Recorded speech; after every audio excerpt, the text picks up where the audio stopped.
Que tal, como estades? Despois de 8 anos de litixios, o Tribunal Supremo ordena aos Franco devolver ao Concello de Santiago as esculturas do Pórtico da Gloria das que se apropiou a familia do ditador no ano 1954. Unha batalla legal histórica que a sociedade civil gaña despois dun proceso longo e moi doloroso que conclúe 5 anos despois da recuperación de Meirás. Hoxe, no capítulo 14 da Ferida aberta no 36, analizamos a recuperación das estatuas do mestre Mateo espoliadas coa axuda da alcaldesa de Santiago, Goretti San Martín, o exrexedor Martiño Noriega, que foi quen presentou a demanda no seu día, e os historiadores Emilio Grandío e Francisco Prado Vilar, que xogaron un papel clave no proceso. Vemos que está moi ben acreditado que estas estatuas pertencían ao Concello de Santiago e que aí teñen que volver. Nos único que esperamos é que pase ese prazo para que sexa unha sentenza firme e poder comezar o proceso para que volvan a Santiago de Compostela. O expediente estaba armado de unha maneira, eu creo que moi garantista, éramos moi optimistas, os xuristas decían que non había fuga, e o que non contábamos é que a fuga era extrajudicial e que tiña que ver, pues cunha xudicatura en Madrid que actuou de maneira parcial e que de alguma maneira amparou a familia Franco. O que consideramos todos en o primeiro momento tamén é que era necesario dotar, digamos, dunha carga argumentativa poderosa a este proceso de recuperación. Todo o proceso é moi interesante, incluso os reveses iniciales, porque esos reveses serviron para iniciar unha investigación na que se descubriron moitos elementos da manipulación das leis que fixo esta familia para manter un patrimonio que realmente non lles pertenecía incluso baixo a lei do franquismo. As estatuas do Pórtico da Gloria e o Pazo de Meirás son algúns dos bens expoliados polos Franco que conseguiron ser recuperados. Pero hai máis, como a Casa Cornide da Coruña ou as pilas bautismais de San Xulián de Moraime en Muxía ou o Pazo del Canto del Pico en Torrelodones. Repasaremos algúns destes bens coa axuda do investigador Mariano Sánchez Soler, autor de varios libros nos que pon cifras o patrimonio dos Franco. Siempre ha habido una tendencia a que los Franco han sido bien tratados, ¿no? No han sido sospechosos de nada, pero creo que se acabó la impunidad, ¿no? De contado imos con todo isto, pero hai outros asuntos que marcaron a actualidade estes días, son as novas da memoria. Remata a exhumación da fosa de Soutelo no concello pontevedrés de Salceda de Caselas. Os investigadores localizaron os restos de 2 persoas que presentan signos de violencia e que se atopaban no interior de senllos ataúdes. Agárdase que as análisis do laboratorio permitan averiguar a identidade dos falecidos. Crese que na foxa foron enterrados os restos de 7 vítimas da represión. Fala Fernando Serrulla, antropólogo forense do Imelga. Estamos moi satisfechos porque hemos encontrado 2 individuos con signos de violencia. Los 2 individuos que hemos encontrado están en sus respectivos ataúdes, algo poco habitual. En los 2 casos tenemos restos con signos de violencia tanto en la cabeza como en los antebrazos. Todo está es de forma preliminar, pero hace pensar que esto ahora se tendrá que confirmar en el laboratorio. Un cento de vítimas da policía franquista denuncian ante o Tribunal Europeo de Dereitos Humanos e o Comité contra a Tortura da ONU as torturas que sufriron durante a ditadura. Piden que se faga xustiza.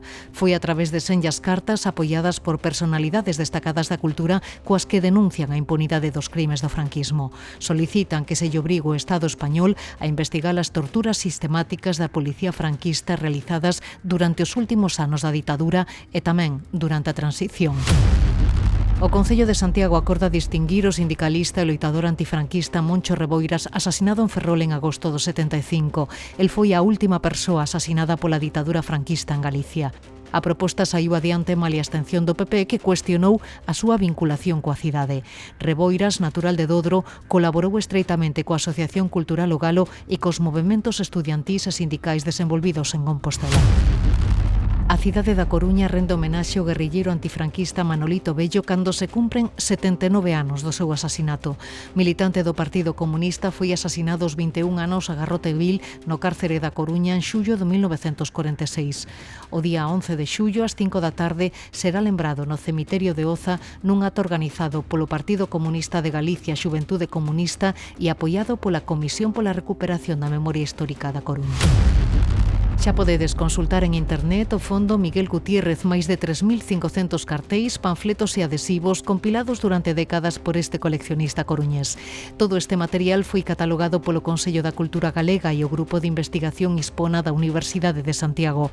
O Fondo de Propaganda Política Manuel Gutiérrez é un valioso material que nos permite coñecer como se fragou a transición e o proceso de construción da democracia.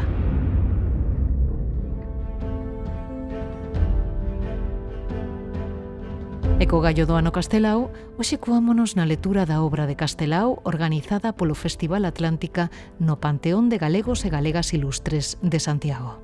Dous namorados danse o primeiro bico en aquel pazo do Castiñeiro. Ou dende os cabos da Costa Brava da Coruña, onde o mar tece en caixes de camariñas. O fermoso foi de xente que, por exemplo, unha mamá que apareceu cos fillos, coa filla, e entón xogou e ti escoitabas e era o texto de Castelao, pero tamén era o texto dunha nai que está feliz da filla que lle regalou a vida. Pero ademais coñeceremos as pegadas que Castelao deixou en Santiago da man de Carmen Varela, que nos conta anécdotas como estas. El fai eses 6 cursos aí a toda presa, non, en 2 anos, con moi bons resultados, excepto nunha materia que se lle atraganta.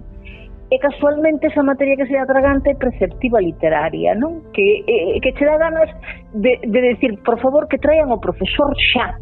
A Ferida Bertano 36, un podcast de Nuria López.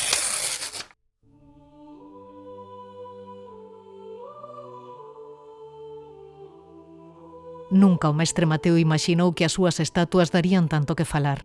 Aquelas esculturas que deseñou pro Pórtico da Gloria no século XII pasaron de man en man desde entón e acabaron protagonizando un litixio que puxo contra as cordas a familia Franco nos tribunais. As estatuas estiveron unha temporada nos xardíns do Pazo de Fonseca e no século XVIII foron adquiridas polo conde de Ximonde pro seu Pazo de Vedra. No ano 1948, os herdeiros vendéronllas ao consistorio compostelán e 6 anos máis tarde o daquel alcalde do Ullasos Franco despois de que Carmen Polo se encaprichara delas durante unha visita ao Pazo de Raxoi. As pezas foron instaladas en Meirás, outro ben espoliado polos Franco e que foi recuperado en setembro do ano 2020. 3 anos antes da devolución de Meirás, en setembro de 2017, o Concello de Santiago decidiu dar a batalla nos tribunais para recuperar a titularidade das estatuas. Presentou unha demanda contra a familia Franco, pero os tribunais determinaron que as pezas eran propiedade dos herdeiros do ditador. Abriuse entón un longo e doloroso proceso que conclúe agora, 8 anos despois, coa decisión do Supremo de ordenar que as estatuas do mestre Mateo regresen por fin a Compostela. Falamos xa coa alcaldesa, con Goretti San Martín. Que tal, Goretti? Benvida. Pois hola, moi bo día. Pois nada, encantada de estar aquí e encantada tamén desta noticia, desta resolución do Supremo de devolución das estatuas atribuídas ao mestre Mateo ao Concello de Santiago, de onde nunca deberon sair. Sí, vostede dicía hai uns días que estamos ante unha resolución histórica e moi relevante, non só para a cidade, non, Goretti, senón tamén para o conxunto dos galegos e galegas. Pois sí, a verdade é que esta é unha cuestión que lle afecta realmente a todo o país.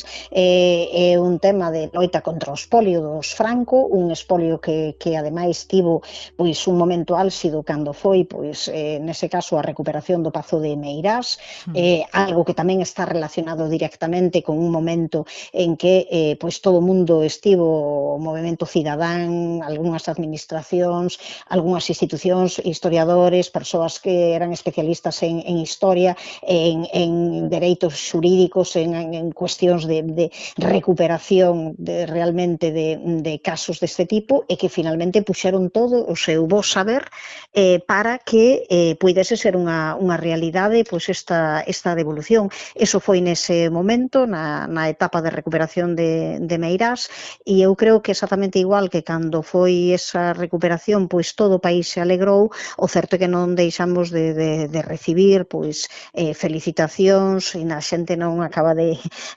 sair pois dese asombro que significa por fin despois de tanto tempo, porque é certo que había pois unha certa resignación, non, a que isto non puidese acontecer. Ambos foron procesos moi longos e coido que tamén moi dolorosos, non? Porque en todo momento tentouse desacreditar aqueles que loitaban pola recuperación pro ben público destes dous elementos, non, Goretti? Pois sí, a verdade é que inicialmente, cando a Comisión para a Recuperación da Memoria Histórica da Coruña empezou coas súas marchas cívicas sobre Meirás, pois moita xente dicía que non pagaba a pena, que había que cerrar páxina, que iso xa estaba, e pouco a pouco, co traballo de moitas persoas, foise capaz de decir, de probar o que pasara. Tamén coa investigación fantástica que realizaron pois Carlos Badío e Manuel Pérez Lourenzo, pois nun libro onde deron conta pois de todo o acontecido co Pazo de Meirás, do seu proceso de expolio, de que iso non fora unha doazón, sino que finalmente fora unha extorsión, fora unha obriga, sin ninguna dúbida, de cesión, entre aspas, pois aos francos, máis despois tamén iso acompañado pois dese informe xurídico, nun estudo a cuxa fronte estivo pois inicialmente Xavier Ferreira pola Deputación da Coruña, máis que logo continuou co traballo da Abogacía do Estado e un grupo de persoas expertas e que acabaron pois probando que aquilo fora unha venda simulada, que os francos quixeran facer pasar unha venda por algo que xa era seu e que xa era seu porque fora regalado a Franco, doado a Franco, pero en calidade de xefe do Estado e, por tanto, que ten que reverter para o público, que non é propiedade familiar. No caso das estatuas, tamén había, eu creo, que unha certa idea de que aí era mellor non tocar nada. Houbo, pois, esas diferentes investigacións, entre elas a moi exhaustiva de Francisco Prado Vilar, tamén apoiado desde o punto de vista de como fora o proceso de compravenda no propio Concello de Santiago, de Carmen Atienza, que é persoal de patrimonio do propio Concello, e acompañado pois do traballo feito desde a Begocía de Manuel Cutrín e de Xaquín Monteagudo, así que temos que recoñecer que isto é un traballo que vende moi atrás, o das estatuas pois desde esa etapa de Martiño Noriega, logo pasando polo mandato de Xosé Sánchez Bugallo e finalmente pois con unha resolución moi feliz nestes momentos. Alcaldesa, temen que a familia Franco presente recurso? Eu entendo que non, é certo que a sentenza ainda non é firme, temos que agardar un tempo para que o sexa, mas creo que isto xa non ten volta atrás, penso que eles son sabedores de que é así, creemos que está moi ben acreditado que estas estatuas pertencían ao Concello de Santiago e que aí teñen que volver. Nos o único que esperamos é que pase ese prazo para que sexa unha sentenza firme e poder comezar o proceso para que volvan a Santiago de Compostela. Non sei se xa decidiron onde as instalarán aquí en Compostela. Pois non o decidimos aínda, en todo caso que sí sabemos é que será nun sitio visível, nun sitio en que se faga xustiza, memoria histórica, en que a xente poida ir velas e poida pois comezar a falar de todo o que é este proceso, que saiba que ao final eu creo que é algo que nos alegra a todo o mundo, que aínda que as loitas sexan longas, ao final teñen resultados positivos, se hai constancia e se hai un bo traballo detrás moi ben coordinado desde distintas instancias, movimento cidadá, pero tamén administracións, ao mesmo tempo persoal investigador e as universidades. Eu creo que foi unha conxuntura moi boa da que temos que aprender, porque con este tipo de unidades é coa que podemos chegar a ter resultados que sean como este históricos. A devolución das estatuas do mestre Mateo prodúcese 5 anos despois da recuperación do Meirás, de que nos acabamos a referir, todo un símbolo de loita, de resistencia, polo que vostede loitou ademais en primeira persoa cando estaba na Deputación da Coruña, que se rementa a case 20 anos atrás, na época do bipartito, dúas resolucións, Goretti, que supoñen un mazazo moi importante para os ordeiros do ditador que camparon as súas anchas durante décadas. Pois sí, a verdade é que os francos o único que fixeron desde que puideron ter acceso a estes bens foi acrecentar cada vez máis, acrecentar terreos, ademais mostrarse dunha maneira absolutamente provocadora, con esas visitas guiadas ao Pazo de Meirás dadas á Fundación Francisco Franco, onde pois o que facían era gabarse de dicir que todo o que ian facer aí era eloxiar a figura do ditador. Eu creo que eso era rirse, conseguir recuperar estes espazos significa, estes espazos e estas estatuas, neste caso, significa recuperar a dignidade, recuperar tamén a memoria, recuperar a historia, e facer xustiza, facer que se poña fin á expropiación e a impunidade con que actuou o franquismo, non? E coa que actuou o franquismo non só pois, na etapa da ditadura, senón co que seguiu actuando, porque que hoxe a familia dos Franco tivese estes bens na súa propiedade significaba, en certa maneira, que non se cerrasen esas portas dunha falsa transición en que moitas veces pois, non se revisou nada. É necesario iso, eu creo que é un modelo realmente de loita de país, de loita do conxunto de Galiza, dunha resposta pois, fronte ao espolio e fronte á vergoña. Non sei se isto abre a porta á recuperación de outros bens. Estou pensando, por exemplo, na Casa Cornide. Na Casa Cornide, eu sei que nese caso están tamén traballando, tanto desde o Movemento Cidadá como desde o propio Concello da Coruña, e esperamos que este sexa pois, un ben tamén que finalmente acabe recuperándose para o público. A verdade é que o espolio que fixeron a familia Franco nestes momentos ninguén o pon en dúbida. Eu creo que iso tamén é tan importante como a recuperación dos espazos, e que hoxe xa ninguén se atreva a dicir que isto foi como dunha maneira voluntaria, a maneira de doazón, porque a xente quería a Franco, entón que iso se acabase desvendando vai servir desde logo como elemento moi importante de presión popular e de vontade. Espero que se traduza tamén desde o punto de vista xudicial na necesidade de dar resposta recuperando todo aquilo que foi no seu momento roubado. Alcaldesa, este verán o Goberno ten previsto recoñecer Meirás como lugar de memoria. Por que é tan importante este recoñecemento? Pois porque ao final non se poden banalizar, non se poden frivolizar con aqueles lugares sobre os que houbo pois moito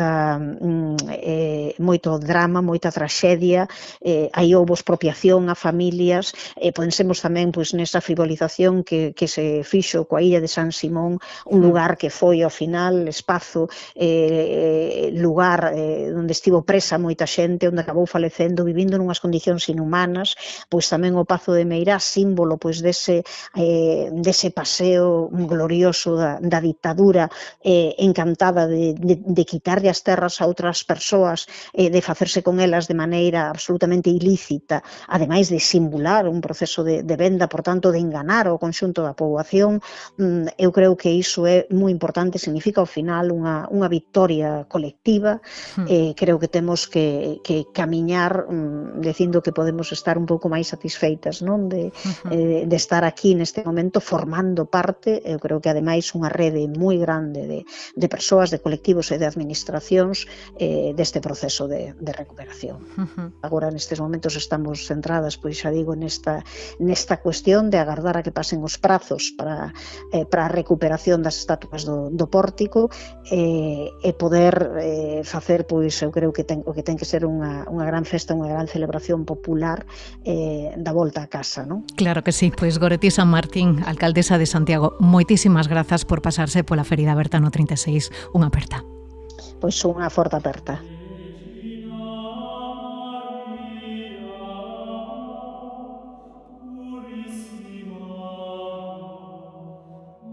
A decisión ditada polo Supremo pasado mes de xuño pecha un proceso que abriu o Consistorio compostelán no ano 2017, nos tempos nos que Martiño Noriega de Compostela Aberta ostentaba a alcaldía.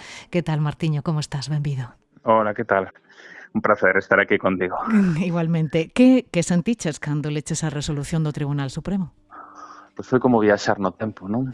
É dicir, eu estaba na consulta de atención primaria, onde estou na actualidade, levo xa ali 4 anos no Centro Saúde en Fontiñas, e era preto do mediodía, estaba rematando a quenda da mañán, e un amigo mandoume a sentencia e bueno, foi así como un impacto, como por unha parte unha alegría grande porque por fin se fixera xustiza nun tema que nos deixara a moitos moi mal sabor de boca, e por outra banda tamén unha certa melancolía de feito de ter tido que agardar tanto a que iso acontecera, non? Case unha década, non? Sí. Pero bueno, en definitiva creo que a alegría gañaba a melancolía. Eu lembro perfectísimamente o momento no que o Concello de Santiago presentou a demanda. Tamén lembro perfectamente o entusiasmo co que Martiño Noriega me foi explicando punto por punto os argumentos desa demanda naquel despacho do Pazo de Raxoi. Martiño, nese momento ti xa eras consciente do paso de xigante que estaba dando o Concello, non? Que por primeira vez plantaba cara aos herdeiros do ditador. Sí, non sei se consciente ou, como diría o meu avó en paz descanse, inconsciente, non? Porque, claro, enfrentábamos a familia Franco, ni máis ni menos, non? Unha familia que gobernou o Estado nun regime dictatorial e que logo amparouse un pouco no proceso da transición e do acordo para sobrevivir e manter unha posición de privilexio despois de todo o acontecido, non? E iso implicaba tamén pois, o espolio, en moitas ocasións, de cuestións patrimoniais do público para beneficio deles mesmos. Era o modus operandi porque todo comenzaba e remataba neles. Entón, cando nós temos coñecemento das dúas pezas, porque isto acontece xa que no 2016 organízase no Museo do Prado unha especie de exposición da obra do mestre Mateo con pezas diversas, non só as públicas, senón pezas de coleccionistas particulares, e ali nos decatamos, porque o Concello estaba ali como parte implicada no evento, de que había aquelas dúas pezas, e chega a min esa información de onde viñan esas dúas pezas que foran, de alguna maneira, titularidade do Concello de Santiago. E é aí onde empezamos a armar un expediente con a axuda de xuristas como Quim Monteagudo, ou de historiadores como Gurriarán ou Lorenzo Fernández Prieto, que de alguma maneira intentara demostrar o que todo o mundo sabía, que era que as pezas eran do Concello de Santiago. E cales crens que foron as claves para conseguir agora esta resolución favorable do Tribunal Supremo desa argumentación que se fixo 8 anos atrás? Bueno, creo que é unha argumentación que desautoriza, non? Tanto na primeira instancia o Tribunal en Madrid como logo a Audiencia Provincial ali en Madrid no recurso, non? Desautoriza un proceso que foi claramente irregular, non? O expediente era impecable. Había demostración da titularidade, había acta notarial de como chegaran as pezas ao Concello de Santiago, había, de alguma maneira, pois todas as reservas dese acta notarial na que se poñía como condición, o Conde de Ximonde poñía como condición que as pezas non saíran nunca do termo municipal, e non había saída das pezas a titularidade da familia Franco, ainda que todo o mundo sabía que foron unha das visitas que facían eles ao redor do 25 de xullo, cando a muller do ditador, a Carmen Polo, pois se ocurriu encapricharse cas pezas e pedirías polo aquel entón alcalde, e pasaron a Casa dos Francos sin ningún tipo de procedimento legal, nun proceso claramente irregular. Entón a peza era... a peza do expediente estaba armado de unha maneira, eu creo que moi garantista, éramos moi optimistas, os xuristas decían que non había fuga, e o que non contábamos é que a fuga era extrajudicial e que tiña que ver, cunha xudicatura en Madrid que actuou de maneira parcial e que de alguma maneira amparou a familia Franco. Logo, a propio Lorenzo Fernández Prieto fixo saber que a xuíza do primeiro dos xuízos era unha xuíza con unha liña familiar vencellada a un colaborador íntimo do xeral Franco durante a Guerra Civil, que o propio franquismo estivera en eventos da súa familia permanentemente, e aí de alguma maneira atamos fíos e chegamos á conclusión de que aquel xuicio onde se nos maltratara, digo literalmente, se estaba ali o historiador Peñín que era unha eminencia e que non pudo casi nin falar, as probas non foran tido en conta, incluso negábanse cuestións evidentes como a identificación das propias pezas en documentos históricos que estaba sorprendente que o fixera, non? Entón, eu creo que o Supremo, ven a decir que que aqueles procedementos foron polo menos irregulares. Eu creo que non vai máis alá, pero moi contundente na súa resolución e dá por bo o expediente presentado e dá por bo a demanda. É dicir, todo o traballo que se fixo non foi en balde, ainda que houbera que esperar 8 anos a que iso acontecera. Sí, houve moitísimos atrancos, moitísimas dificultades e moi poucos aliados, non? Porque daquela nin o goberno central nin o autonómico, os dous estaban en mans do Partido Popular, é dicir, non había o clima favorable tampouco para que a xustiza falara a favor, non? Sí, é certo que no Concello de Santiago se houberon unanimidade, non? É dicir, e ademais hai que ter en conta que este procedimento foi previo de Meirás, non? De alguma maneira abriuse a espita e deuse como a primeira batalla e curiosamente o primeiro que se pecha de maneira definitiva porque o posicionamento Supremo non admite recurso, é o punto final, non? Ora, o que hai de alguma maneira o que lle toca ao novo goberno municipal é xestionar a chegada das pezas, ubicación e ese tipo de cuestións que non son menores. Pero bueno, eu coido que máis alá de que sí que se vivía nesa soidade que ti comentas política, había unha certa unanimidade, logo outra cousa eran os poderes fácticos, non? E como algunha xente sacou punta dun proceso irregular e veu a culpabilizarnos de que xeráramos expectativas e que ao final iso non iba a ningún lado, cando máis alá da vontade política que tiñamos e da decisión que eu tomara personalmente ao falar con Quim Monteagudo, co xefe de asesoría xurídica e cos historiadores de que o expediente tiña que ser consistente.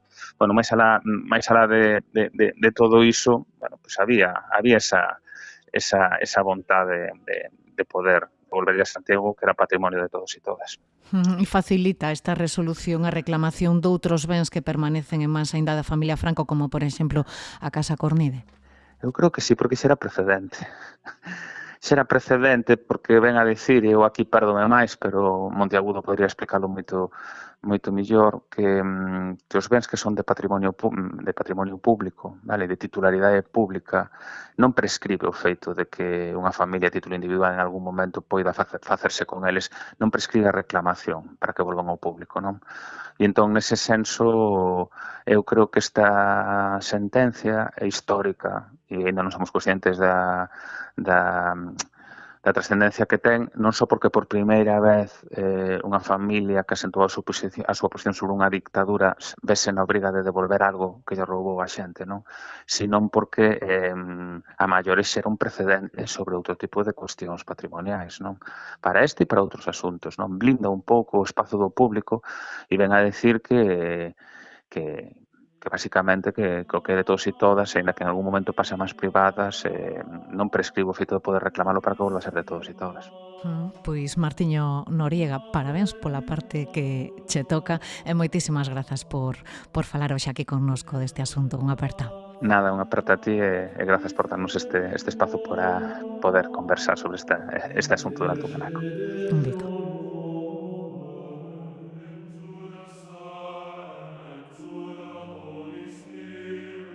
O proceso para a recuperación das estatuas do Mestre Mateo foi longo, tamén moi doloroso. A demanda presentou na Concello de Santiago en 2017, pero despois de varios reveses, no 2020 o Concello e a Xunta crearon un grupo de expertos que traballaría co obxectivo de reclamarlle aos Franco a titularidade destas pezas. E á fronte deste grupo estaba o historiador Emilio Grandío. Que tal? Moi boas.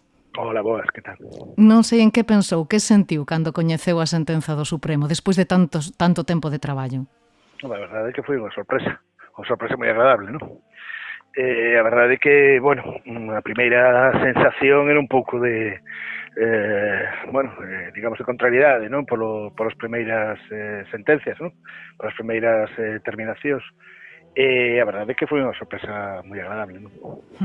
Que elementos foron claves para convencer o Alto Tribunal de que estas dúas estatuas eran as do Mestre Mateo e irán do Concello de Santiago, non da familia Franco? Cales foron as claves para convencer nesta ocasión o Supremo? A ver, eu evidentemente non estou dentro do Supremo, por suposto non teño claro, digamos, 100%, non? O que determinaron o que non. Sí, pero hai un traballo detrás no que sí estuvo colaborando. Sí. No, o que che podo comentar é o traballo feito, sí. Non? A ver, o traballo feito, como ben decía tamén Goretti xa dende o principio, non? Un traballo de moitísima xente. Traballa moita xente, algunha aparece máis, outra aparece menos, pero dende logo un traballo dun colectivo amplio, independentemente das cuestións políticas, académicas ou tal, cada quen dentro do seu ámbito. A verdade é que entendía que, bueno, unha cuestión deste estilo, como que unhas estatuas foron levadas desta maneira, non? E que seguirán sendo expostas, non? Como propiedade da familia Franco, pues bueno, pues tiña a súa cuestión que considerar.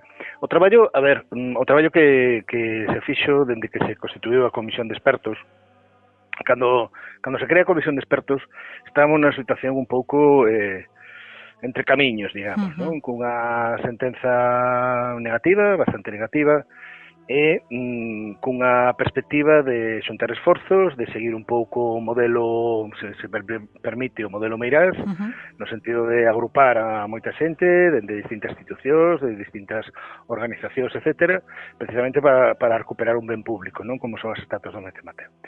A partir de aí, o que plantexamos durante varias reunións nese comité de expertos foi chamado comité de expertos, non? Sí. Foi un pouco, bueno, realmente xuntar esforzos, ver como estaba a situación naquele momento.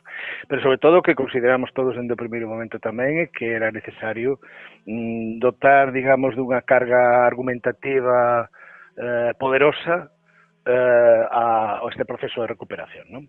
É dicir, había que justificar, entendo que explicar tamén como fora o proceso, máis alá de que aquelo se fixera nunha ditadura e máis alá de que non houbera, digamos, títulos de propiedade da familia Franco, non?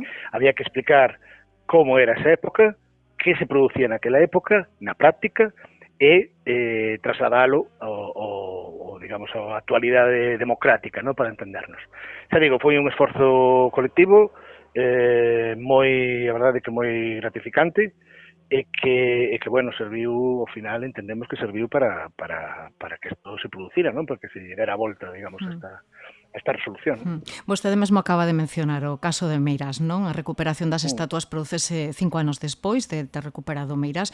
Non sei en que medida foi importante esta experiencia e que supón Meirás no proceso para a recuperación dos bens expoliados polos Franco. A ver, eu creo que máis que en conxunto, máis que exclusivamente para os bens expoliados polos Franco, creo que o proceso Meirás un pouco porque marca pauta, non? Porque en 2020 hai unha sentencia moi favorable, non, nese sentido.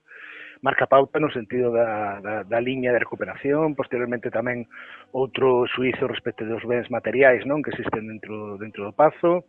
Agora mesmo tamén temos a sentenza respecto das estatuas e algún outro elemento que queda evidentemente por aí de todos os procesos que se iniciaron, pero que todos van realmente nun mesmo camiño, non? E realmente, máis que a cuestión da familia Franco, creo que marcar unha liña entre dictadura e democracia, non? Eu creo que ese é o propósito que nos animou a todos, ese é o propósito no que estábamos todos, e que elementos con prácticas evidentemente autoritarias no sentido en que foi feito naqueles anos, evidentemente non se poden justificar a día de hoxe, nin se poden actualizar, non? Máis alá de que o dereito de propiedade, as leis sobre a propiedade non tiveran un tránsito neste sentido, non? Dende a ditadura da democracia. Pero creo que é máis importante que únicamente a cuestión das propiedades da familia. Marca como ben dice tamén a sentenza de Meirás de 2020, marca un carácter, unha definición de unha sociedade que está suficientemente, digamos, educada, culta e que pode entender perfectamente que ese foi un proceso do seu pasado, pero que neste presente non se pode admitir, non? O que quero decir é que vai máis alá da cuestión dos bens. É unha autodignificación, digamos, da cidadanía, da cultura democrática, non? E dos valores e pautas democráticos en este país, non? En Galicia e tamén en España en conxunto, non? Agora o Concello de Santiago ten que decidir onde sitúa as estatuas. A alcaldesa xa nos dixo aquí que sería nun lugar moi visible para que todo o mundo poida disfrutar delas. De que protección deberían gozar de agora en adiante estes elementos? Entendo que, teñen que ser protegidos ao máximo nivel, non? É dicir, unha uns materiais deste estilo artísticos evidentemente deberían ser tremendamente protegidos, sobre todo desde a perspectiva tamén de que poden ser precisamente porque todos estes procesos foron tan sinalados, poden ser obxecto de calquer tipo de agresión ou de consideración que saltaría inmediatamente á luz pública, non? Non é realmente o obxectivo, non? O obxectivo é precisamente amosar que eses bens pertencen ao público, pertencen á sociedade no seu conxunto, porque é un valor cultural absolutamente asumido e que pertence á sociedade galega no seu conxunto, non? Non sei se tamén algunha reviravolta por parte dos Franco ou recurso ou algunha saída extraña, porque ata sempre se resistiron a cumprir cos mandatos, non? Pasou co réxime de visitas de Meirás, coa Casa Cornide declarada Vic, porque esa resistencia a aplicar a lei e a evitar que se aplique o que dictan os tribunais? Pois non sei, eso teredes que preguntarlo a eles, evidentemente. A verdade é que, bueno, é casi unha pauta, non? Dende o principio que empezamos con estes procesos, é unha pauta bastante frecuente, non asumir as sentenzas firmes a facer un proceso de constante recurso, non? Eso terías que preguntarlo a eles, non se entende como non se entende moitas das cuestións, por exemplo, que utilizan na súa defensa, non? Mas ben a inexistencia de cuestións para a defensa. Tras Meirás e as estatuas, chegou o momento de que a Casa Cornide pase a máis do Concello da Coruña? Se debería estar fai tempo. Estas cuestións, como creo que estamos vendo absolutamente na realidade, eu, a miña opinión persoal, e así transmitir a todo o mundo que me preguntaba nese sentido, é que hai que aproveitar a ola. Hai que aproveitar as olas porque tanto por cuestións políticas, estrictamente políticas, como por cuestións estrictamente sociais, por cuestións económicas, por cuestións de cambio de ciclo, non? Que como estamos vendo hoxe en día, as circunstancias son propicias en determinados momentos, non? A Casa Cornide, claro que debería revertir o público, non? Porque ademais é un BIC, porque ademais ten un papel, no entorno da cidade da Coruña absolutamente sinalado, non? É dicir, en frente da colegiata, situado nun espacio inmellorable, referente do poder civil durante moito tempo, debería, non? Pero, un proceso que é verdade que esta é unha cuestión que sempre se comenta, pero que parece que é verdade que o método Meirás sirve para o das estatuas e sirve para o da Casa Cornide, pero cada un leva un proceso distinto. Pero en que momento nos atopamos no caso Cornide? Cal é a complexidade deste elemento? A complexidade, eu entendo, o proceso foi o mesmo que o de Meirás, é dicir, en principio se elaborou un informe histórico, posteriormente, a partir deste informe histórico, se plantexou con máis cousas, se plantexou a protección, a solicitude de protección como BIC, posteriormente se analizou por parte dun comité xurídico, digamos, unha comisión xurídica, para levarlo adiante nun proceso de demanda, se analizou, e agora mesmo está nun proceso, como pasaba tamén co caso das estatuas, non? Hai procesos nos que se paraliza e outros nos que se acelera, non? Por momentos a veces non agardados, non? Neste momento está, o proceso neste momento está para a solicitude para a demanda judicial, non? Por parte do Concello da Coruña. Para que non este ao tanto un pouco do que significa a Casa Cornide, como chegou esta propiedade a mans do ditador? Un proceso, en todos estes procesos, a virtude que ten estar en todos os, nos informes históricos asesorando neste sentido sobre isto, é que ves como en todos estes procesos feitos en contextos temporais distintos, digamos que os Franco, para entendernos, van como, entre comillas, non aprendendo, non? O que se fixo durante no 38-39 nesa ofrenda do Pazo de Meirás, e posteriormente a propiedade registrada no ano 40, foi, dende logo, enormemente depurado a partir dos anos seguintes. No caso das estatuas do Mestre Mateo, non existiu ni siquiera un papel que confirmara, non, esa cesión, E no caso da Casa Corneide se establece a través dunha subasta traspasar esa propiedade que pertencía á Dirección Xeral de Bellas Artes, traspásase ao Concello da Coruña, e o Concello da Coruña despois a pon en subasta, non? A altura do ano 62, non? Nesa subasta participa Pedro Barrio da Maza e outro, digamos, un persoaxe máis que nada para ofrecer estas, para participar na subasta. Barrio da Maza gaña, e 3 días despois se lle traspasa, teóricamente, Barrio da Maza vendelle a Carmen Polo a Casa Corneide por un valor, non sei, ahora mesmo non me acordo, pero creo que unha octava parte do que pagou pola subasta, non? Pero nun proceso absolutamente rápido de 3 días entre venres e luns, entre venres e luns, o sea, non é 3 días, pero un par deles non contaban casi, non? Proceso rápido, absolutamente, no que ele está atestiguado, ademais, nos propios libros de actas do Concello da Coruña, non? Para quen vai ser finalmente ese edificio, toda unha serie de material non alusivo neste sentido. Non só iso, senón que despois, como acontece tamén co Pazo de Meirás, boa parte dos arreglos da Casa Corneide para a súa habitabilidade a partir dos anos 60 e 70 foron abonados directamente polo propio Concello da Coruña, non?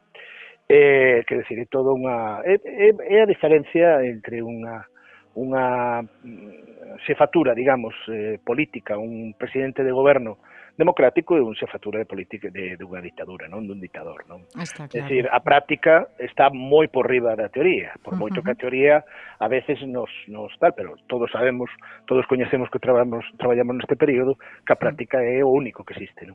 Prácticamente. Se se quere, non? Sobre todo estes niveis, non?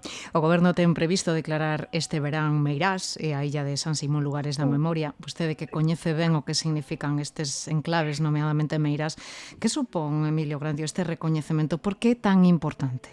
Home, a xente ten que, volvo a insistir no que te decía anteriormente, non? Eu creo que non é a recuperación cara ao público dun pazo ou dunhas estatuas ou dun edificio, non? É algo moito máis simbólico, non? É unha cuestión de dignidade, de converser en dinámicas comuns e pertencer a unha sociedade que pensa en colectivo, non? Non é asimilable, non pode ser asimilable neste contexto, nun contexto democrático, evidentemente que os dictadores ou as estruturas da ditadura únicamente por ter poder, evidentemente creo que hai unha diferencia moi clara. Iso teria que ser feito real. Os lugares de memoria son lugares nos que, se exaltan evidentemente uns determinados valores, non? Non son lugares de dictadura, non son lugares de exaltación da dictadura, son lugares que exaltan ou que, que visualizan valores de carácter democrático. O lugar de memoria de Pazo de Meirás é lugar de memoria tanto para ensinar como facía unha dictadura, como tamén para ensinar como se recupera a conciencia e a dignidade democrática respecto dos feitos levados adiante por unha dictadura. Estou falando de que non é só, para min, dende logo, non é só importante o tema, volvo a insistir, dos edificios, etcétera, senón esa loita en común, esa metodoloxía en común que é o método Meirás, é que nos obriga a todos, para construir algo en común, a remar cara un determinado lado, non? E ese lado, claro que tentábamos remar, evidentemente a maioría dos que todos os que estábamos ali, era, eses valores democráticos, esa cultura democrática, e entender que formamos parte dunha sociedade común, dun colectivo, non? E que xuntos se poden facer moitas cousas. Creo que eso é como os lugares de memoria neste sentido que estou falando, non? Tanto da illa de San Simón como do Pazo de Meirás, creo que eses valores tamén tenían que estar. Quer decir, non só a movilización social, senón a movilización de moitas outras institucións, partidos políticos, sectores profesionais, Todos eles pensamos que estamos todos nunha mesma comunidade, nun colectivo que se chama democracia, non? Que nos sirve para convivir, non? Pois Emilio Bonadío, historiador, moitísimas grazas por pasarse pola Ferida Berta no 36. Moitísimas gracias a vos. Grazas.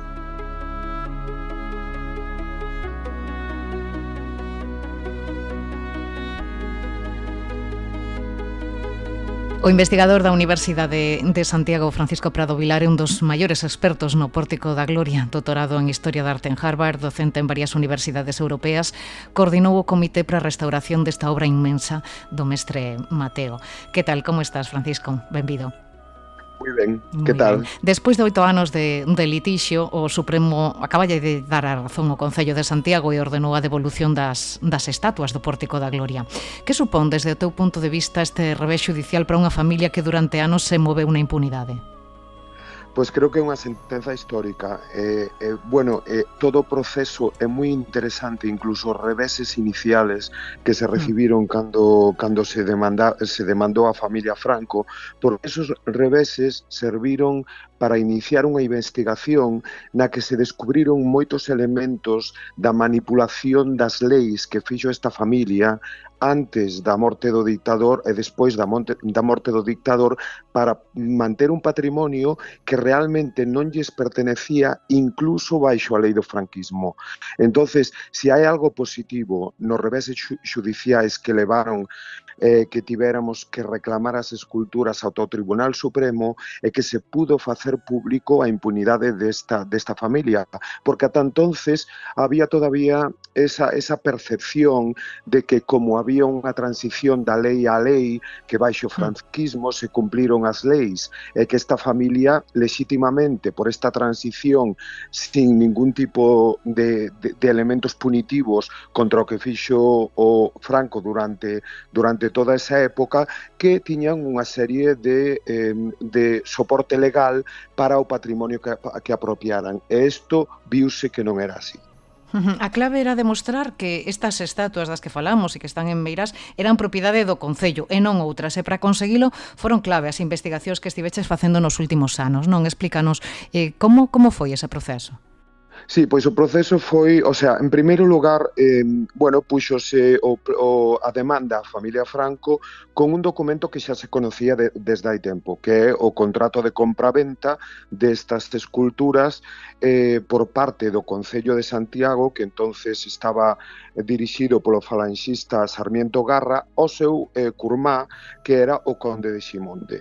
Entonces, este contrato de compra-venta xa se coñecía, pero nunca se actuara para demandar xudicialmente con isto. Entonces, en principio, parecía que estaba todo moi claro, que é un contrato de compra-venta dunhas esculturas e que o Concello de Santiago, tendo este contrato, e como se sabía que a familia Franco non podía ter ningún tipo de documentación porque estas esculturas non estaban no mercado, pois que se gañaría. Pero aí foron os reveses, porque había unha serie de lagunas na historia destas esculturas e de deficiencias, porque non houve unha investigación profunda no informe histórico artístico que se presentou ca demanda. Entón, o que argumentaban os tribunais, que eran claramente xuíces que estaban xa con unha predisposición para fallar a favor dos Franco, aproveitaron estas lagunas. Entón, dixeron, hai un contrato de compra-venta no 48, pero non hai ningún tipo de documentación, nin fotográfica, nin documental, que ateste que o Concello de Santiago adquiriu posesión directa das esculturas. O sea, que pudo haber un contrato, pero nunca chegaron a estar ali por circunstancias X. Entonces, despois tamén alegaron os Franco que estas esculturas estaban na súa posesión públicamente xa dende o ano 61, na que figuraron no catálogo da Magna Exposición de Arte Internacional de Arte Románico como propiedade do xefe do Estado. Isto hai unha figura legal que cando un ten a posesión dunha peza e esa posesión é pública e nadie reclama, adquire uns dereitos inmediatamente que se chama usucapión. Entón, presentando eso, claro, os xueces encima que estaban xa tratando de buscar calquer resquicio para darllas a Franco, pois fallaron continuamente no seu favor. Entón, eu descubrín os documentos que xa eliminaban estas dúas variables que eran esenciais. En primeiro lugar, fun ao Museo de Pontevedra, porque sabía que no dossier que se tiña xenerado para a compra por parte do Museo de Pontevedra de outras dúas esculturas do Pórtico que pertenceron ao Conde de Ximonte, debería de haber algo. E aí atopeime algo que ni me imaginaba que podería estar. Sí, pois unha carta de Filgueira Valverde a Sánchez Cantón, porque o Museo de Pontevedra ten o arquivo completo de Sánchez Cantón, que foi un personaxe fundamental, director do Museo de Pontevedra, despois director do Museo do Prado, un personaxe fundamental que se carteaba continuamente con Filgueira Valverde, porque os dous eran pontevedreses e moi orgullosos do seu museo. Entonces dille isto en xaneiro do 54, Filgueira Valverde dille a Sánchez Cantón: te habrás enterado de lo que quiere hacer el Ayuntamiento de Santiago con las figuras del pórtico que había adquirido. Esto hace que nosotros no tengamos ningún problema en adquirir todo lo compostelano que salga y que nos pete. Entonces, aquí xa esta carta demostra que en xaneiro do 54 as esculturas que adquirira o Concello de Santiago todavía estaban en posesión do Concello de Santiago e que indica que fixo algo o Concello de Santiago como para desprenderse delas, que entonces ahora Filgueira está dicindo a Sánchez Cantón que eles poderán adquirir calquera cousa que sea do Pórtico de Santiago que non vaya para Santiago, sino para o Museo de Pontevedra, que estarían encantados e que non poderían protestar nadie en Santiago. Efectivamente, a partir de aí, pasaron a adquirir as outras dúas esculturas que quedaban na posesión do Conde de Ximonde, que son as que ora están no Concello de Santiago. E despois, tirando do fío desta carta, xa descubrín outras cartas dos meses anteriores que efectivamente testifican isto. Unha de Chamos Alamas increíble de marzo do 54, que xa indica que dá unha relación de todas as esculturas que hai, as que quedan no mercado, e indica que estas estaban fora do mercado porque as adquirira o Concello. E outra das investigacións que puideches realizar é que finalmente estas esculturas non son de Abraham e Isaac, como todo o mundo di, senón que son dos profetas Ezequiel e Xeremías, non? Sí, bueno, isto é unha cuestión que eu xa, o sea, o meu proxecto é realmente a reconstrucción da fachada. Eu identifiquei todas as esculturas da fachada e onde estaban, que é importante tamén a cuestión da identificación iconográfica, pero tamén da definición estructural das esculturas, porque moito tempo creuse que estas esculturas eran estatuas columna, entonces a xente non sabía cantas estatuas columna habería no exterior da fachada, porque se conservan estas, cando se quitaron, pero son estatuas sedentes, son completamente diferentes ás do interior do pórtico, e teñen outra configuración estructural e incluso compositiva. Eu demostrei que ao ser estatuas sedentes eran de jamba plana, o sea, estarían situadas nas jambas planas donde se houbera portas situaríanse bisagras. Entonces, por que conservamos este grupo de 6? Porque son as que se quitaron en 1526 cando se puxeron portas ao nartes do pórtico. Entón xa temos aí perfectamente localizadas. Dixérase como hipotéticamente que podían ser Abraham e Isaac, pero eso é imposible, porque non hai unha sola portada románica ou protogótica na que Abraham e Isaac se represente pois como dous señores maiores con barba. O sea, Isaac é o fillo de Abraham, incluso en portadas como estatuas columnas representase Isaac como un neno, e bueno, eu por unha argumentación estructural e iconográfica chego á conclusión de que son Ezequiel e Xeremías, que é unha argumentación con moitos elementos que eu non teño dúbida de que son e que explico no meu libro do Pórtico da Gloria, da reconstrucción da fachada. Se xa como for, estamos falando dunhas estatuas que, como acabas de explicar, desde que foron concebidas polo mestre Mateo, deambularon dunhas mans ás outras, pero por que ese interese dos Franco por facerse con elas? Sabemos? Sí. Bueno, eu polo que analicei foron varias circunstancias. O sea, por unha parte, eles tiñan moito interés en todo relacionado coa catedral. Para eles, no franquismo, a Catedral de Santiago convertiuse en un icono, non? Un icono da revivida a idea de Santiago Matamoros, da reconquista, da unidade de España e de loitar pola unidade de España. Entonces, para eles era un lugar fundamental da liturxia, non? Entonces estaba eso en torno a eles. Pero había outro elemento que era efectivamente a transformación do Pazo de Meirás en unha gran representación de todos estos elementos identitarios que vinculaban a Franco a Galicia.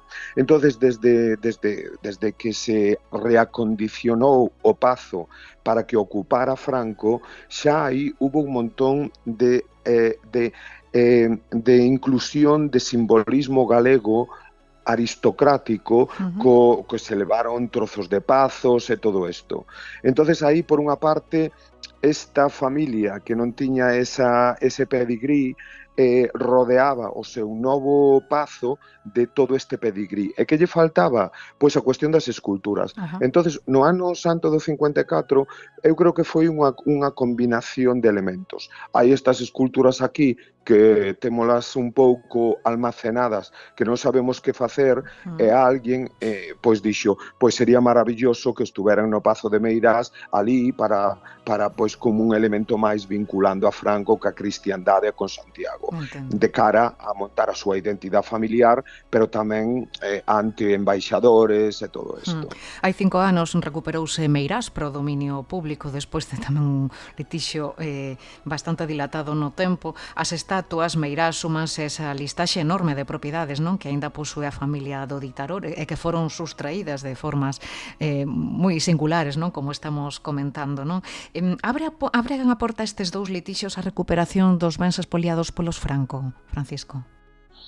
Bueno, o caso é que hai tantos bens que eles venderon xa e que non se sabe onde está. Por exemplo, cando fixen a investigación destas esculturas, que tamén hai un capítulo moi importante que está no especial do Consello da Cultura Galega sobre estas esculturas, que pasou con estas esculturas cando estaban en Meirás e que había en Meirás. É unha cousa que calquera poda ver é que Meirás, como residencia oficial que era, recibía constantemente embaixadores que levaban regalos continuamente. O sea, estos regalos dábanse a Franco en calidade de xefe do Estado e había cousas importantes. En Meirás non hai absolutamente nada desto. E de feito, hai xente que cree que posiblemente pois hai que haxa algo de verdade nesto, e que ese extraño incendio que hubo no Pazo de Meirás no 78, donde se sacaron moitas propiedades do interior do pazo e todo isto, foi se non foi provocado, foi unha oportunidade para que se sacaran moitas cousas e a familia Franco fora vendéndolas. O sea, que non sabemos todo o que hai por aí. Aparecen de vez en cando no mercado internacional cousas que foron regalos que se lle fixeron a Franco. Entonces, claro, pois non se sabe. Pero bueno, isto desde logo facilita moitísimo as cousas para continuar o litixio. O sea que cando apareza algo, claro. Porque, por exemplo, temos aí a Casa Cornide, non, que se está tamén pelexando por ela. Por exemplo, estes dous elementos, Meirás e as estatuas, poderían ser un punto de partida para poder recuperar tamén Cornide. Sí, de feito Cornide está moi vinculado a eso. Eu tamén publiquei algunha carta referente á Casa de Cornide. A Casa de Cornide, cando se fai esta transacción tan extraña a través de terceiros para darlle a Franco, a Casa de Cornide en ese momento, eu teño unha carta que publiquei na Voz de Galicia de Chamoso Lamas, donde en ese momento a Casa de Cornide estaba a punto xa de ser ben de interese público, e querían montar ali o Museo da Coruña, porque non existía o que ora é o Castelo de San Antón. O sea, ali decía Chamoso, temos tirados todas estas coleccións increíbles de arte castrexa que están no despacho do alcalde, e hai que empezar a organizarse para un Museo da Coruña, e temos aquí a Casa Cornide, e xusto eso cortouse radicalmente radicalmente cando se decide facer esta transacción para darlle a casa aos Franco. Entonces aí tamén hai elementos, efectivamente, para reclamala e para ver como se movía o franquismo para preparar xa o posfranquismo, porque ten moito que ver o que fixeron nos 60 e pico con este blanqueamiento, apropiación e creación paralegal de documentos que para asegurarse de que a familia tiña dereitos legais para propiedades que tiñan sido só regalos. E aí tamén ven, por certo, que non comentei antes, o fraude que descubrín na inclusión das esculturas no catálogo da exposición do 61, que todo en esa época deuse conta o xefe da Casa Civil de Franco, Fuertes de Villavicencio, que é un personaxe fundamental, que foi o albacea do testamento de Franco, deronse conta das esculturas estaban ali e, vamos, en calquer momento podían sacarllas, porque estaban de préstamo, prácticamente, por ser bens públicos. E aí é onde decidiu metelas, obligar aos comisarios a metelas no catálogo, cando non estaban expostas na exposición. E, bueno, descubriu unha serie de cartas fascinantes de como se presiona aos comisarios para meter as esculturas no catálogo, e, bueno, é unha cosa increíble, os comisarios dicindo, eu teño medo, a ver se non nas vamos a incluir, e temos consecuencias, o sea, documentación destas que te crees que non existiría, pero gracias a estos arquivos epistolares pode verse. Está claro que o capítulo da recuperación dos bens expoliados queda aínda moito por escribir. Moitísimas grazas, Francisco Prado Vilar, por achegarnos toda esta información. Grazas e unha aperta. Moitas gracias a vos, gracias.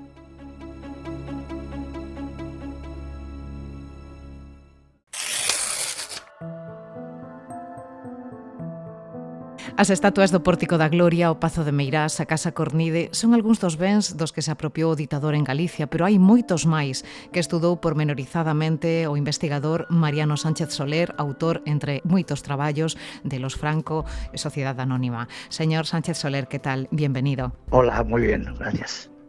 ¿Podemos cuantificar a cuánto asciende la fortuna de los Franco después de 4 largas décadas de dictadura? Pues la verdad es que no. Se puede hacer una estimación, o varias, pero la verdad es que ha sido uno de los grandes misterios, porque cuando murió Franco se especuló que podía tener 1.000 millones de pesetas, otra gente publicó más, y la única posibilidad es seguir el valor de los inmuebles, de los que sabemos, porque tampoco es posible, ¿no? Los regalos que recibieron durante 40 años, o sea, es muy complicado, es muy complicado. Se dijo periodísticamente que unos 600 millones de euros, pero eso no es científico, por decirlo así. ¿Y cómo consiguió reunir semejante fortuna? ¿Qué métodos empleaba, teniendo en cuenta que siempre se nos vendió la idea del franquismo sinónimo de austeridad? Bueno, es que, vamos a ver, hay un periodo de posguerra muy duro, donde además sí que se apropiaron de mucho de capitales y tal, lo que es la Casa Franco, pero luego realmente donde ellos consiguieron ampliar su fortuna fue durante el desarrollismo. Prácticamente el Palacio del Pardo, que era la sede oficial y también la residencia del dictador, pues se convirtió algo así como en un lugar de tráfico de influencias masivo. Y bueno, pues se utilizaron los métodos de ingeniería financiera que luego se pusieron tan de moda, ¿no? Pues, por ejemplo, las propiedades no estaban a su nombre, estaban cubiertas por sociedades anónimas, ¿no? Sociedades anónimas que se dedicaban al tema inmobiliario, ¿no? A la compra y venta de terrenos y en fin. Y prácticamente seguir el rastro ese ha sido bastante complicado, ¿no? Pero vamos, yo lo seguí, para que te hagas una idea, había digamos, las propiedades que estaban a nombre de Franco, por ejemplo, directamente, como el Pazo de Meirás, ¿no? Como por ejemplo también el Palacio de la Casa del Viento en Torrelodones, en Madrid, que habían sido regalos, entre comillas, al dictador, pues eso sí que sabía que era de Franco. Pero por ejemplo luego su finca favorita en Valdefuentes, que es lo que se han hecho ricos, ¿no? Porque ha sido lo que ha permitido el boom inmobiliario, les ha servido para multiplicar el capital que tenía. Bueno, pues eso era de una sociedad anónima que se llamaba Explotaciones Valdefuentes Sociedad Anónima, y todo el mundo sabía que era directamente de Franco, ¿no? La casa de hermanos Becker, le digo para que se vean los ejemplos, ¿no? Sí. El edificio de hermanos Becker, que fuera el domicilio de la familia después de la dictadura, bueno, pues eso era de una empresa que se llamaba Ursaria Sociedad Anónima, que además de tener ese inmueble, tenía pues apartamentos de lujo en lo que era la Avenida del Generalísimo, propiedades yo cuantifiqué unas 20 propiedades, una cosa así, bajo las siglas de Ursaria Sociedad Anónima. Otra de las empresas instrumentales que ellos utilizaron, pues se llamaba Comercial Flores. Quiero decir que una cosa es lo que se llamó la herencia, que es lo que dejó a sus nietos por ser capitán general, jefe del Estado, etcétera, etcétera, y que había ahorrado durante su vida, ahorrado también entre comillas, y otra cosa es las propiedades que la familia consiguió gracias a esa situación de privilegio absoluto, ¿no? Y del mundo de los negocios. Hay que tener en cuenta que ahí hubo un cambio radical en la familia, que fue el momento en que el secretario particular de Franco es el tío del marqués de Villaverde, es José María Sánchez Sancho, que le llamaban el mago del Pardo, sus propios allegados, y que es el hombre que teje alrededor de la familia pues una telaraña de empresas, intereses, compras, que es lo que les ha hecho ricos, ¿no? Prácticamente. Y bueno, esa es un poco la historia, ¿no? Lo que es increíble, que ya pasaron casi 50 años de la muerte del dictador, ¿cómo es posible que no se le haya metido mano a todo esto? Bueno, porque era legal. Vamos a ver, es que hay una cuestión concreta, es que eran sociedades anónimas legales, cuyo presidente era José María Sanchís, o sea, el secretario particular de Franco, y como secretario del Consejo Familiar estaba Luis Gómez Sanz, que era un abogado y notario, ¿no? Quiero decir que hasta que muere José María Sanchís y llega la democracia, no aparecen en la dirección de las empresas, no aparece el nombre de los Franco. Eran testaferros, ¿no? Eran testaferros de su... pues de ese emporio, esos negocios que montaron de esa manera, ¿no? Entonces, claro, es muy complicado. ¿Por qué? Pues porque, claro, está el anonimato de las sociedades anónimas y está ese tipo de movimientos, ¿no? Claro, es que es complicado, ¿eh? Es complicado porque digamos que son beneficios que consiguen por su situación de privilegio, pero también es que los empresarios iban en peregrinación al Pardo para meter a un Franco en el Consejo de Administración de sus empresas. Yo, por ejemplo, en el libro La familia Franco Sociedad Anónima, haciendo un seguimiento del registro mercantil, del registro de propiedad inmobiliaria, hago una lista de 52 empresas donde en el Consejo de Administración, como consejero, como delegado, como director general, había un miembro de la familia Franco y del entorno íntimo del dictador, ¿no? Aquí se recuperó Meirás en 2020, ahora el Supremo ordena a la familia del dictador devolver al Concello de Santiago las estatuas del Pórtico.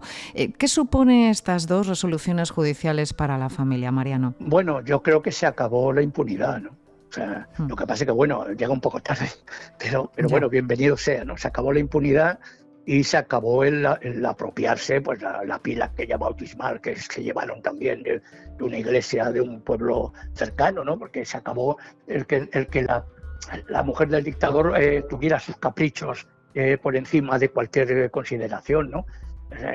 La famosa historia de los joyeros, que forma parte de la leyenda negra, pero es real. Entonces, bueno, yo creo que les significa eso, ¿no? Significa que bueno, pues ya no se pueden apropiar de más cosas que hayan conseguido de forma ilegal.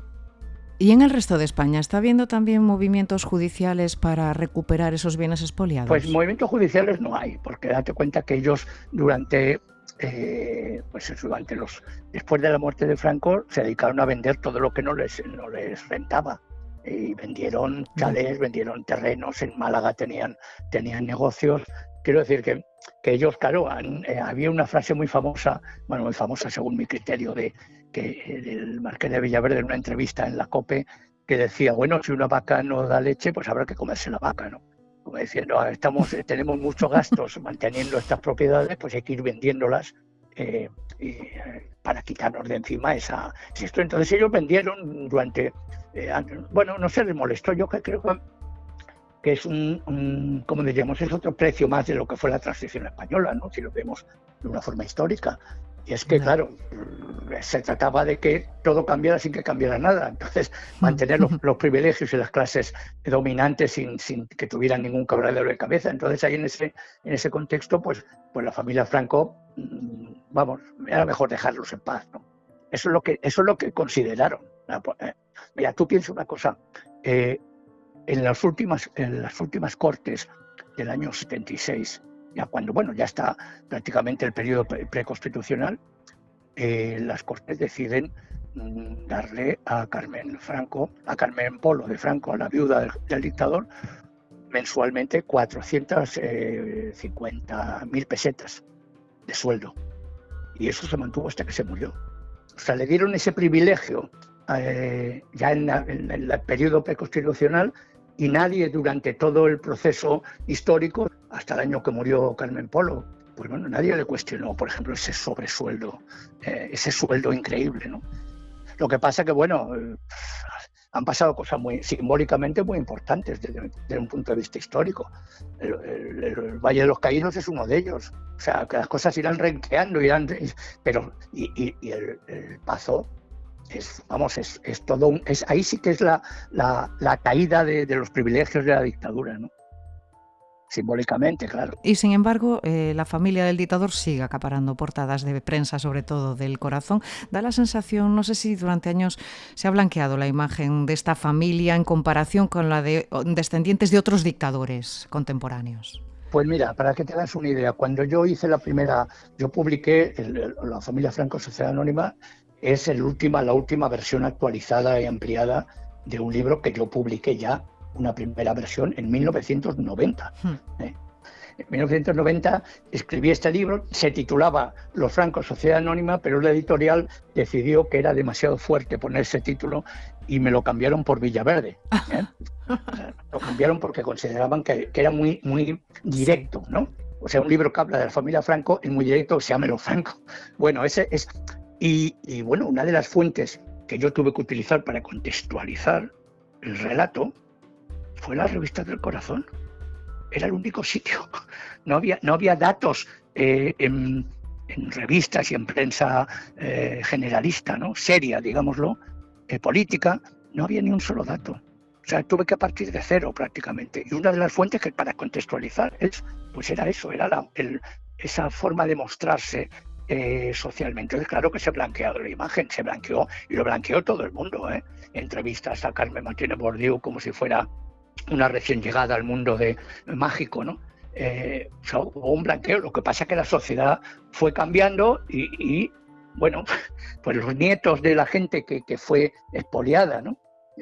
Generacionalmente hablando, ¿no? Son los que han tomado las riendas para que un poco la verdad salga a flote, ¿no?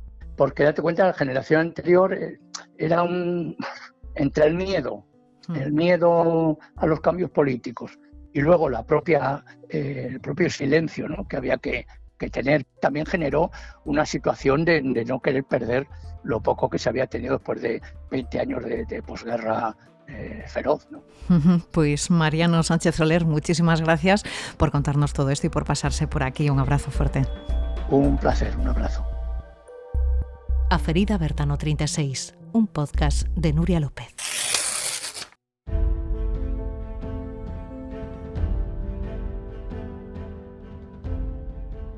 Aproveitando que andamos por terras de Compostela neste capítulo da Ferida Bertano 36, queremos facer unha parada na igrexa de San Domingos de Bonaval, onde o pasado 1 de xullo asistimos á lectura pública da obra de Castelao. Foi co gallo do Festival Atlántica, un festival internacional de narración oral que nun mes move ata 50 artistas e 85 funcións en 25 puntos diferentes de Galicia. O festival arrincou o 13 de xuño e desenvolvese ata 11 deste mes. A fronte del, Soledad Felloza, que tal? Moi boas. Moi boas, que tal? Bueno, como está sendo a acollida, Sole? Bueno, verdade é que non temos queixa, como diría outro, pero bueno, si son sincera, teño que decir que ha sido unha gozada, realmente. o cariño da xente, do público, pois, bueno, son esas cousas que dis cando estás facendo, ás veces tes algunha dúbida, pero despois que falas co público, pois xa marchan todas. Genial. Claro, claro. Facía referencia eu a esa actividade que tivo lugar en Compostela, en San Domingos de Bonaval, unha actividade, supoño que tan emotiva, non? Porque, ademais, forma parte dun festival no que se demostra o valor da palabra, a palabra como construtora de discursos, como motor de cambio, como elemento pacificador, non? É o que vos intentades transmitir con este festival. Sí, Atlántica ten dende xa fai moitos anos, dende que naceu, pois unha teima que é reivindicar a palabra, ese valor da palabra, non? Lembramos os tempos en que a palabra tiña valor, non só polo compromiso que implicaba, senón tamén porque era o testigo, era realmente o rexistro que tiñamos da nosa historia. Entón, pois, nós tentamos facelo dende o pequeno, dende o lugar de cada un de nós, dende as historias, dende a identidade, e é un pouco o que aconteceu con este ano cando quixemos celebrar o Castelao narrador. Sí, porque poucos autores hai que dominaran tamén a palabra como o castelao, a palabra como esa arma poderosa, tamén perigosa, que é quen de cambiar o rumbo de todo un país, non? Sí, bueno, de feito, tivemos unha brincadeira entre Goretti San Martín, alcaldesa de Santiago, e eu, porque o día anterior tocoume a mí contar, que normalmente non son de contar no festival, pero este ano o corpo pedíame contar, e entón eu contara unha historia que é de Uruguai, onde nacín eu, dun home que estivo preso por ter ideas ideolóxicas, e entón, pois, ela na presentación da actividade da lectura cívica de Castelao decía o mesmo, non? Castelao era un home de ideas ideolóxicas, pero outro día na lectura pasou algo maravilloso, que había unha chea de entidades, institucións, fundacións, academias, persoas do común, como decía alguno, eu só estou por min, pero xente que decía veño da escola tal, veño da asociación tal, do compromiso tal, todas con intereses moi variados, e todas atoparon na obra de Castelao un texto que representaba. O fermoso foi de xente que, por exemplo, venme agora a cabeza o conto de a vella que se gababa pola filla que tiña, non? Pois foi unha mamá que apareceu cos fillos, coa filla, e entón xogou, e ti escoitabas, e era o texto de Castelao, pero tamén era o texto dunha nai que está feliz da filla que lle regalou a vida. E a nena estaba a ler feliz da nai que lle regalara a vida, non? E foi tremendamente emotivo ver ali no Panteón de Galegas e Galegos Ilustres como todas as persoas que pasaban e decían non teño que agregar nada máis porque o texto xa di o que eu quixera dicir. Unha obra que demostra que o pensamento de Castelao segue máis vixente que nunca, non? E que está moi cerca do pobo galego. Por que esa capacidade de conexión? Por que segue conectando tanto o pobo galego con Castelao? Eu creo que unha das cousas que fai que as palabras de Castelao sigan a ser de unha actualidade increíble é que este home percorreu todo o país.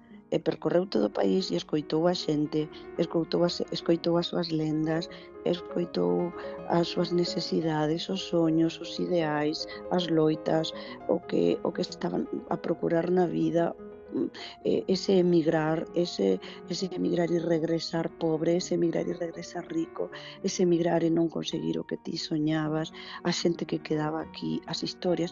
Entón, todas esas historias teñen un pozo de realidade e por iso eu penso que a xente aínda hoxe conecta porque narra cousas que poden variar, que igual daquela era un paquebote, un paquete, como lle chamaban, non? Un paquete alemán, un paquete, e hoxe en día pode ser un avión, pero emigrar do é exactamente igual, perder unha nai do é exactamente igual, perder un fillo, loitar polo que soñas e non conseguilo, estar media vida soñando coa tua casa e non chegar a ela. Esas cousas seguen a ser, lamentablemente, o pan de cada día de moita xente. Pero, ademais, Castelao tiña a capacidade de percorrer o país facendo discursos, mítines nos tempos xa políticos, sempre escoitando a xente. E é, aínda hoxe, algo maravilloso, como en moitos sitios a xente lembra frases que dixo Castelao neses discursos, lembra comentarios que fixo nun lugar, lembran o día que os coitaron nun sitio. E claro, evidentemente, pois todo iso fai que siga vivo con nós. Pois Soledad Felloza, parabéns por esta iniciativa e tamén pola organización dun festival como Atlántica, que tantas alegrías reparte por toda Galicia. Grazas e unha aperta. Para ti, moitas grazas. Convidamos vos agora a percorrer Compostela da man de Daniel Castelao e do Festival Atlántica. Os que pasaron por Compostela estes días igual puderon facelo en persoa, guiados por Kiko Cadaval e Carmen Varela, pero se non puidechedes vir, non vos preocupedes, porque decidimos traer aquí a propia Carmen, escritora, que foi secretaria técnica da Fundación Castelao durante 10 anos. Que tal, Carmen? Moi boas. Moi boas, que tal? Pois ti dirás por onde comezamos o percorrido. Pois mira, nos a xente citámola para arrancar na Praza de Mazarelos. Citámola na Praza de Mazarelos porque ali foi onde Castelao empezou a súa vida en Compostela como estudiante de bacharelato. Bueno, do que era o bacharelato daquel momento, el viña de América, donde estivera emigrado con seus pais alá nun lugar remoto da Pampa, un sitio aburridísimo como é a Pampa.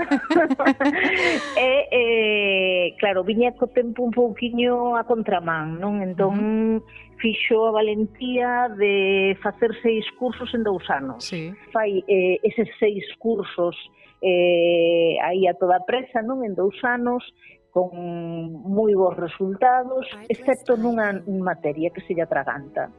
E casualmente esa materia que se lle atraganta é preceptiva literaria, non? Bueno. Que che dá ganas de decir, por favor, que traian o profesor xa, que acaba de suspender repetidas veces o home que escribiu retrincos, que escribiu cousas, que escribiu os dous de sempre, que escribiu os vellos non deben de namorarse. Que é esa cosa maravillosa. Claro, un imagínase a Castelao chegando á casa e dicindolle a Sonai, é que o profesor ten unha manía. Quedoume literatura, mamá. Claro. Claro, imagínate esa situación. Sí. A situación chegou a ser tan dramática que houve un momento en que esgotou as convocatorias, o que lle impediría seguir estudiando, non?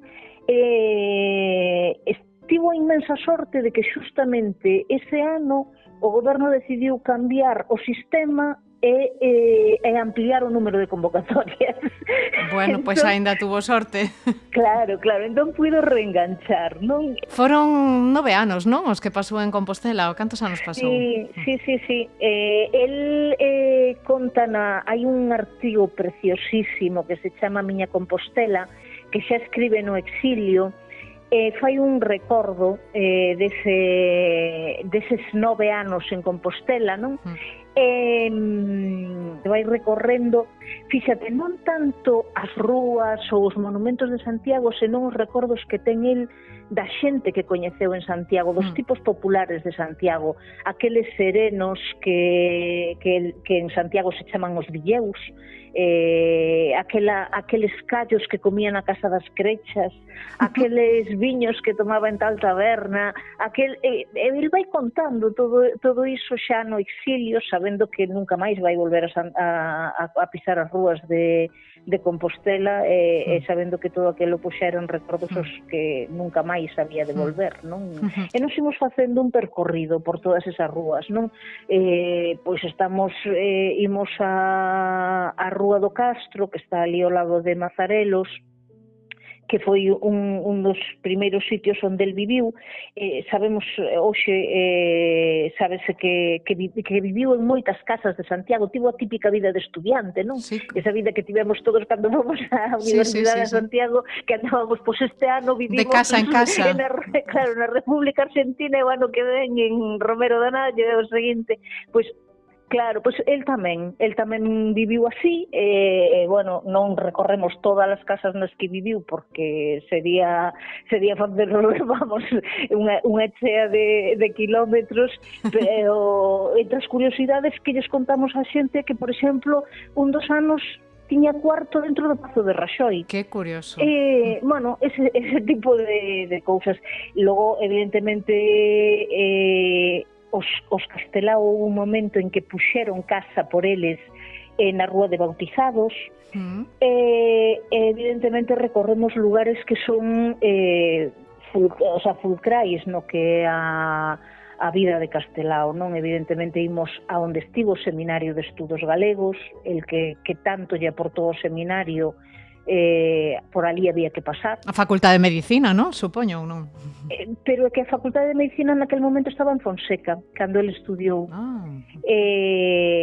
Entón, pues, bueno, ali tamén lle falamos, claro, da súa época de estudiante, de como caricaturizaba os profesores, os mestres profesores, eso ás veces pois xeneraballe algunhas enemizades, algún que outro problemilla. E logo viñan as asignaturas suspensas.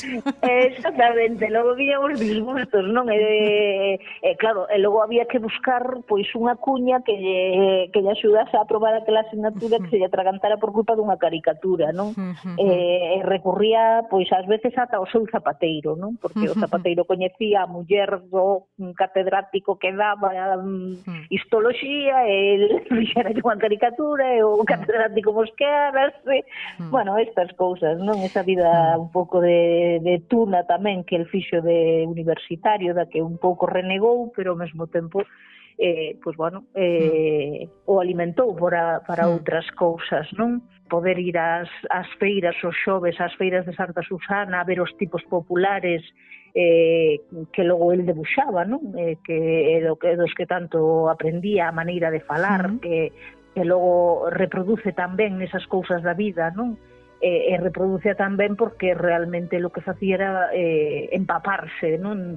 De toda esa... De realidade. Claro, de todos esos personaxes que ia encontrando. Eu creo que él era ese tipo de escritor que vía pasar un repolo ao lado ao fondo e xa estaba facendo un caldo, non? Debía ser un pouco así, non? Collendo notas de calquera, non? Que pasase, que dixese unha frase que a él lle parecía que lle podía dar unha voltiña e lle podía servir para algo, non? Evidentemente paseamos a Rúa do Vilar como a pasearon ele máis Eva primeiro e despois Virxinia, non? Ese dobre enamoramento, non, de dúas irmáns que logo pois bueno, por cousas da vida a primeira obrigan a casar co home, co viudo dun irmán que lles morre, e el quedase sen moza. Bueno, estas cousas que pasaban naqueles tempos, non?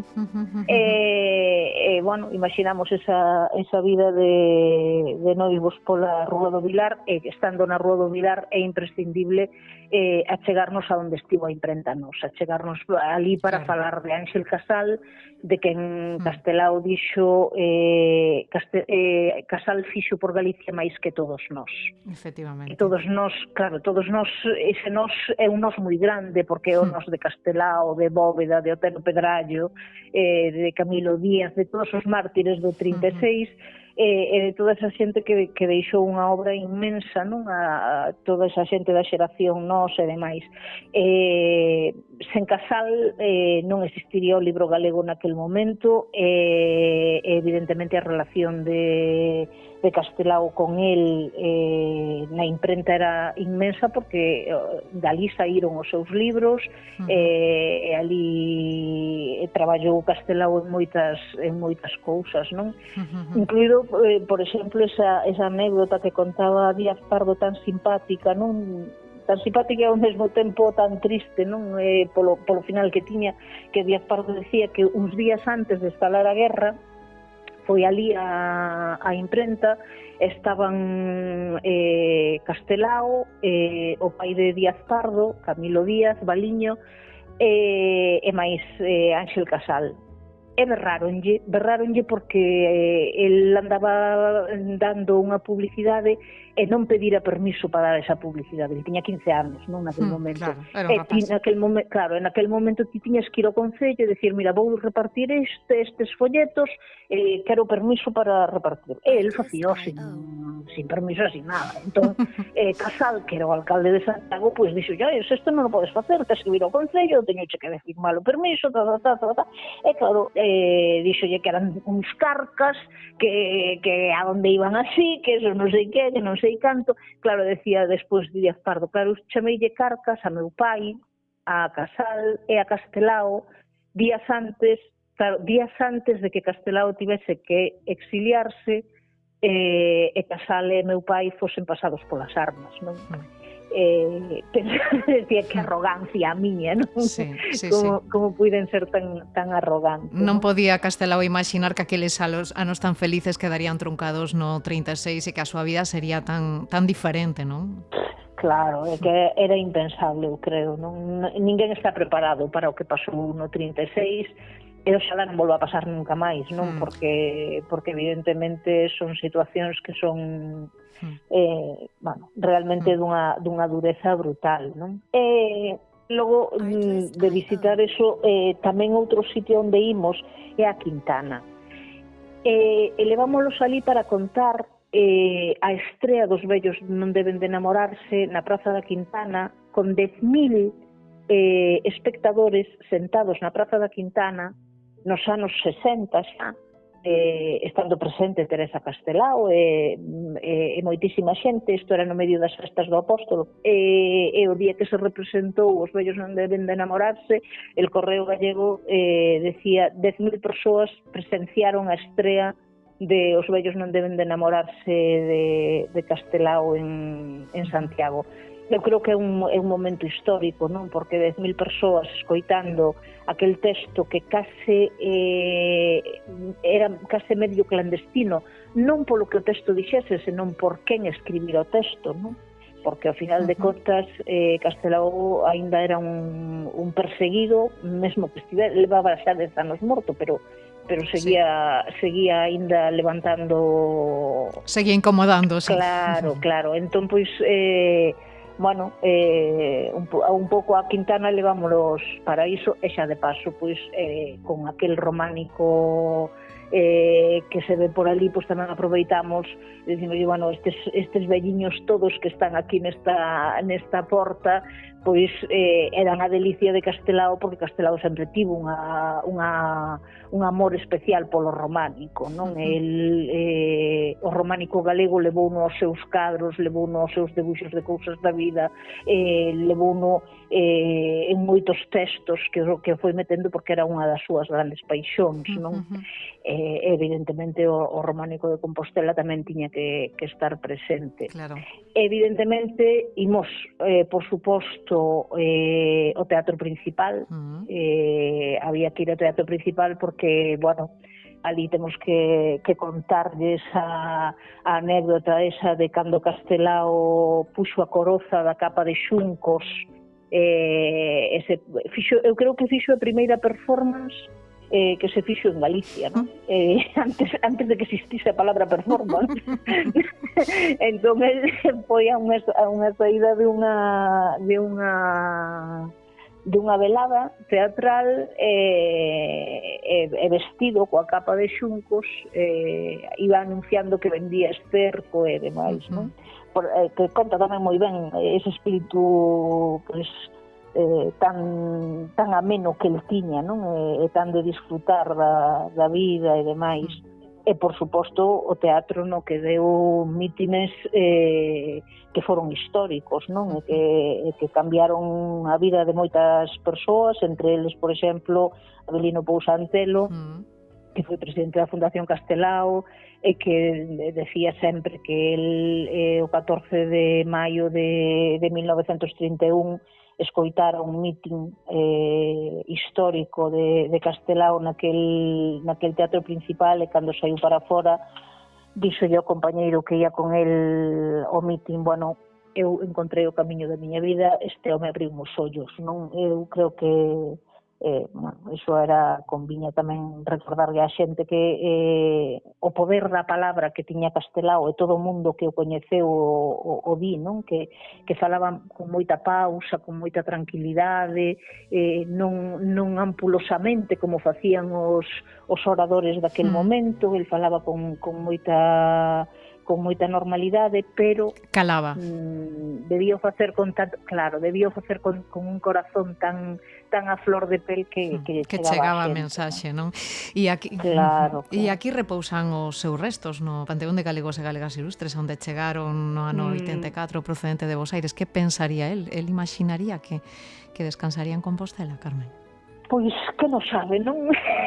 eu son das que tanta controversia xerou, non? Aquela decisión. Eu son das que cando a xente di, pois Castelao se hoxe vivise, e digo, pero meu Deus, que non sabe, non, efectivamente. Fiémonos do que dixo cando estaba vivo e non tratemos de imaginar tanto que diría hoxe, non? A ver, eu creo que evidentemente el de alguna maneira, pareceme a min, estaría orgulloso de repousar ao lado de restos como os de Rosalía, como os de Brañas, como os de Asorei, como os de Domingo Fontán, que son xente ben querida para el, non?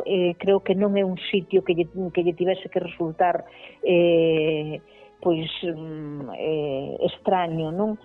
Outra cousa é que evidentemente, pois, bueno, eu creo que as cousas puideronse facer mellor, sen lugar a dúbidas, e perdemos unha oportunidade como pobo pois de demostrar o gran amor que este país lle debe a Castelao, non? Por todo o que nos deu moito, non? Iso é indiscutible, eu creo, non? Desde logo. Pois, Carme Varela, un placer, moitísimas grazas por facernos este percorrido pola Compostela de Castelao e por axudarnos tamén a coñecer a pegada que Daniel deixou aquí en Santiago. Moitísimas grazas, un bico gordo. Grazas a vos.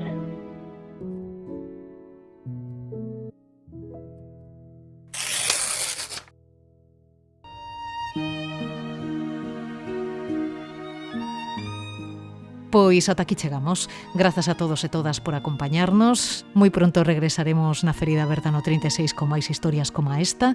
Xa sabes que podes atoparnos en Spotify, iBooks ou YouTube. Ata cando queiras.